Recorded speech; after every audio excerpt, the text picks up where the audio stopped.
Hello everyone, my name is Kamal. Welcome to Kamal Physics Classes. Student, today we have discussed about constant motion. आज हम लोग constant motion की बात करेंगे।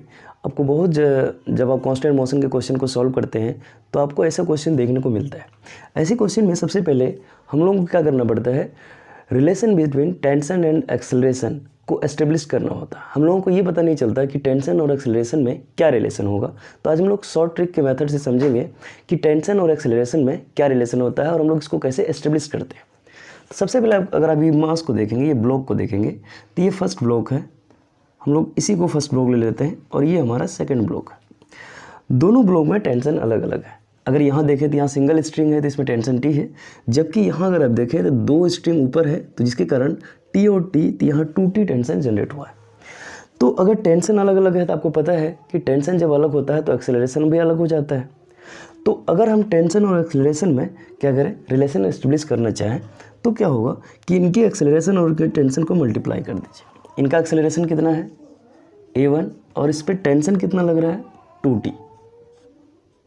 उसके बाद सेकेंड ब्लॉक में अगर आप देखें तो सेकेंड ब्लॉक का टेंशन कितना है t और इसका सेकेंड ब्लॉक का एक्सेलरेशन कितना है a2। अब क्या करें, आप t से t काट दे तो आपको रिलेशन मिल जाएगा 2a1 इक्वल टू a2।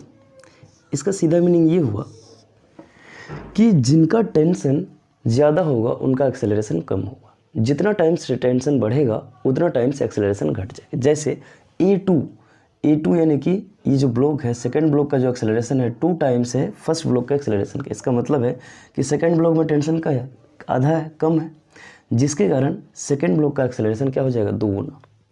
तो टेंशन और एक्सेलरेशन में रिवर्स का रिलेशन होता है, यानी कि इन्वर्स का रिलेशन होता है। इन्वर्स बोल सकते हैं हम लोग कि इन्वर्स, यानी कि अगर टेंशन 2 गुना होगा तो एक्सेलरेशन आधा हो जाएगा। अगर एक्सेलरेशन 2 गुना है तो इसका मतलब है कि टेंशन आधा है। तो ऐसे रिलेशन हम लोग एस्टेब्लिश कर सकते हैं बहुत सिंपल वे से। अब ये क्वेश्चन को हम लोग सॉल्व भी कर सकते हैं। सॉल्व कर कैसे करेंगे, इनको ध्यान से देखिए। सबसे पहले फर्स्ट ब्लॉक में नीचे क्या लगेगा, mg यानी कि कितना होगा mg 30 इंटू जी यानी कि 300 न्यूटन नीचे फोर्स लग रहा होगा। और इसमें कितना फोर्स लग रहा होगा 10 इंटू जी करेंगे, जी एक्सेलरेशन का वैल्यू कितना है 10, तो 100 हो जाएगा। यहाँ 100 न्यूटन फोर्स लग रहा है। तो हम लोग क्या करेंगे, इक्वेशन बनाएंगे। यहाँ नीचे 300 लग रहा है, ऊपर 2t से टेंशन बैलेंस कर रहा है, तो हम लोग लिखेंगे 300 minus 2t equal to acceleration हमारा कितना है 30 इंटू a1, मास है 30, एक्सेलरेशन है a1। ये ऐसे बैलेंस हो जाएगा। उसी तरह इसको अगर बैलेंस करें तो इसके नीचे, चूँकि ये ब्लॉक कहाँ जा रहा है, ऊपर जा रहा है, तो यहाँ टेंशन बड़ा होगा, हम लोग लिखेंगे t माइनस नीचे में कितना लग रहा है 100 इक्वल टू इसका मास कितना है 10 और इसका एक्सेलरेशन कितना है a2।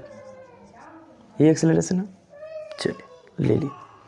अब हम लोगों को क्या करना है, हम लोगों को इसको सॉल्व करना है। सॉल्व कैसे करेंगे, ध्यान से देखिए। ऐसे केस में हमें यहाँ 2t है तो यहाँ 2t बनाना पड़ेगा। 2t बनने के लिए हम क्या करेंगे, इसको 2 से मल्टीप्लाई करेंगे।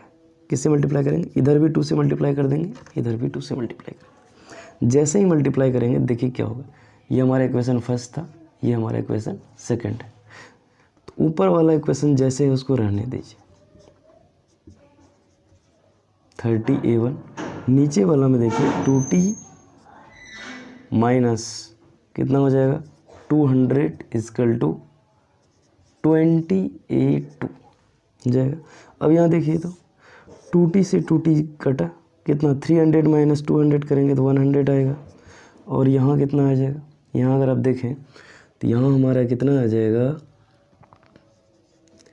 30a1 plus 20a2। ये हम लोगों को नया इक्वेशन मिल गया, इसको इक्वेशन नंबर 3 बोल देंगे।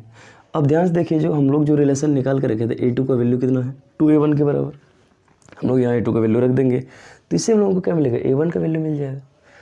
तो हम लोग क्या करेंगे, a2 का वैल्यू यहाँ रखते हैं, लिखेंगे put a2 equal to 2a1 in equation third.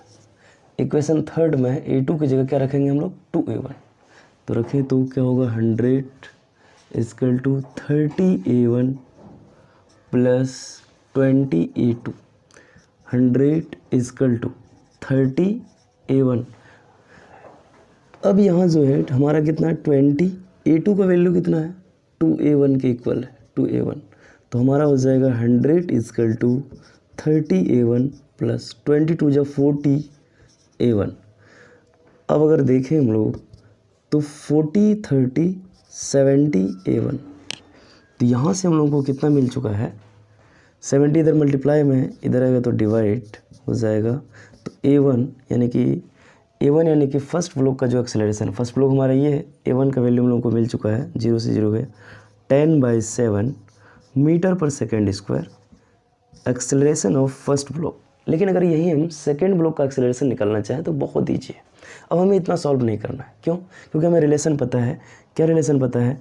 A2 is equal to 2 times A1, तो 2 इंटू A1 का वैल्यू हम लोग कैलकुलेट कर चुके हैं 10/7, तो कितना हो जाएगा 2 इंटू 10 तो 20/7 मीटर पर सेकेंड स्क्वायर। आ गया आंसर। यानी हमें A2 का वैल्यू मिल चुका है, A1 का वैल्यू मिल चुका है, दोनों का वैल्यू हमें मिल चुका है A1 एंड A2। अब अगर हम यहाँ से टेंशन कैलकुलेट करना चाहें तो हमें टेंशन भी मिल जाएगा। कैसे? ये जो हमारा फर्स्ट इक्वेशन है या सेकंड इक्वेशन में हम कभी भी यहाँ A1 का वैल्यू रखेंगे तो यहाँ से हमें टेंशन मिल जाएगा।